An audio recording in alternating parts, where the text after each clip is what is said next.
यह कहानी एक दिव्यांग राजा की है जिसके राज्य में कोई भी परेशानी या समस्या नहीं थी। सभी लोग उस राजा से बहुत खुश थे और ऊपर वाले से धन्यवाद करते थे कि इतने अच्छे राजा को उनकी जिंदगी में भेजा है। वह राजा दिव्यांग था, उसकी एक आंख नहीं थी और एक पैर नहीं था, लेकिन फिर भी राजा को इस बात का कोई मलाल नहीं था। एक दिन राजा अपने महल के गलियारे में घूमते हुए अपने पूर्वजों की लगी तस्वीर को देख रहा था और सोच रहा था कि मेरे पिताजी इतने सूरवीर थे, उनके पिताजी इतने सूरवीर थे, हमें इतना सूरवीर खानदान में जन्म लेने का मौका मिला, यह ऊपर वाले का धन्यवाद है।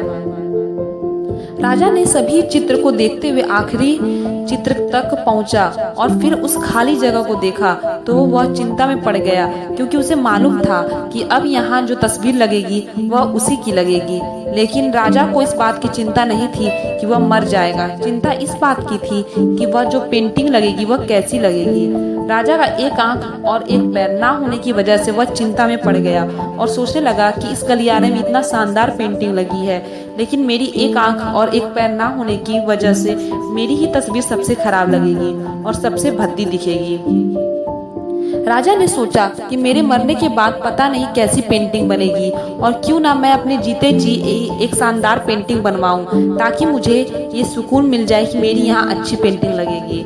अब उस राज्य में ऐलान करवा दिया गया और सभी पेंटर्स को बुलवाया गया और कहा गया कि जो भी पेंटर राजा का शानदार पेंटिंग बनाएगा उसे शानदार इनाम मिलेगा। अब सभी पेंटर राज्य में आए और उन पेंटर को पता था कि अगर शानदार पेंटिंग बनेगा तो शानदार इनाम भी मिलेगा, लेकिन जिस राजा का एक आंख नहीं है और एक पैर नहीं है उसका शानदार पेंटिंग कैसे बनेगा। पेंटर सोच रहे थे कि इनाम का तो पता नहीं, लेकिन अगर शानदार पेंटिंग नहीं बनी तो राजा गुस्सा हो जाएंगे तो सजा मिलेगी, इसलिए बड़े बड़े चित्रकार भी आगे नहीं आए। तभी उसमें से एक लड़का बोला, राजा साहब मैं आपकी पेंटिंग बनाना चाहता हूँ, मुझे 24 घंटे का वक्त दीजिए। अब सभी बड़े बड़े पेंटर हैरान हो गए कि ये लड़का क्या पेंटिंग बनाएगा और अगर राजा को पेंटिंग पसंद नहीं आई तो इसे सजा जरूर मिलेगी। राजा बोला ठीक है, आप बना करके आइए। अगले दिन वह लड़का तस्वीर बनाकर लाने वाला था और दरबार पूरी तरह से भर चुका था। लोग दूर दूर से ये देखने के लिए आए थे कि वह लड़का कैसी पेंटिंग बनाकर लाएगा।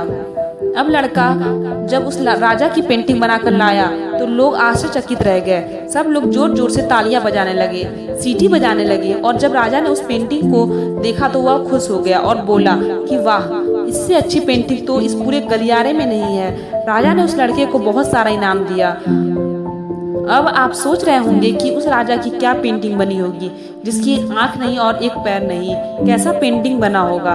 उस तस्वीर में लड़के ने उस राजा को एक घोड़े पर सवार किया था, एक साइड से उस राजा का एक पैर दिख रहा था और राजा तीरंदाजी करते हुए निशाना लगा रहा था और निशाना लगाते वक्त एक आंख बंद हो जाती है और उस लड़के ने उस राजा की वह आंख बंद की थी जो राजा के पास नहीं थी। इस तरह से उस लड़के ने राजा को निशाना लगाते हुए घोड़े के ऊपर सवार दिखाया, जिससे एक आंख बंद और एक ही पैर दिखाया और इतना शानदार पेंटिंग बनाया था कि वह अब तक की सबसे सर्वश्रेष्ठ पेंटिंग थी।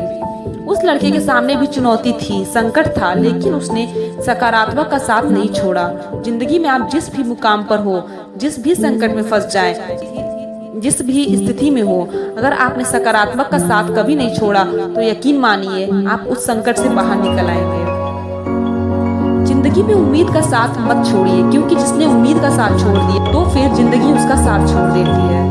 हर पल सकारात्मक रहिए, खुश रहिए, ऊपर वाले के आशीर्वाद के साथ और अपने और अपनों के प्यार के साथ, अपनी अच्छी और सच्ची मेहनत के साथ कर दिखाओ कुछ ऐसा कि दुनिया करना चाहे आपके जैसा।